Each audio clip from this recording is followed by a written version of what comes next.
Манай үзэгч сонсогч түүнийг ажиллагаа Кавказд олзлогдсон бүсгүй Эрдэнэ нуусан гар зэрэг энидмийн киногоор нь маш сайн мэддэг. Юрий Владимирович Никулин гэдэг энэ хүн 1921 оны 12 дугаар сарын 18-нд Оросын Смоленск мужийн Демидово гэх хотод төржээ. Аав ээж хоёр нь орон нутгийнхаа театрт тоглодог сайн дурын уран сайханчд байж гин.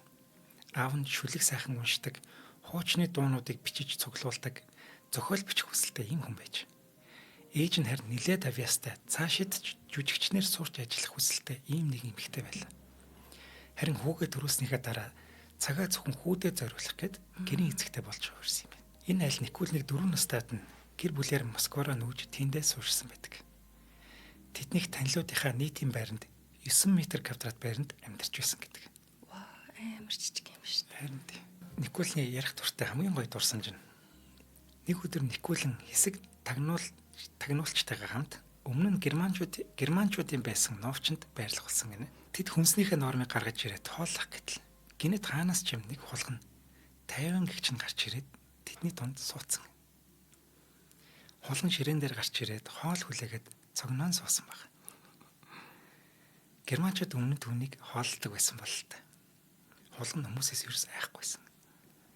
Никулин ингээд түнд нэг хямны хэлтэрхий өгсөн чинь хулган тэр хэлтэрхийг өөрийн нормаа идэж байгаа итал идэж гарах нь тэр. Сурцтай. Тий. Гэтэл цэргүүдийн нэг нь автомат буугаараа хулганыг зөхөх гэж оролдоход Никулин нөгөө цэргийн гарнаас нь бариад.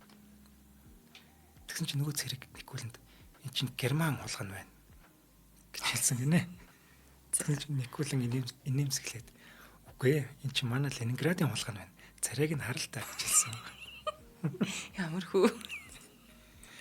Үүнийг сонсон тэнд байсан бүх хүмүүс инээлдээд хулганч амьд үлдсэн байдаг. Юрий Никулины киноны карьер мэргэжлийн стандартаар гайхмаар хожуу буюу 36 наснд нь эхэлсэн байдаг. Хүүхэн чинь 25 настай та оролдож үзэж чадаагүй шүү дээ. Сургууль наваагүй. Голоод байсан. Тийм.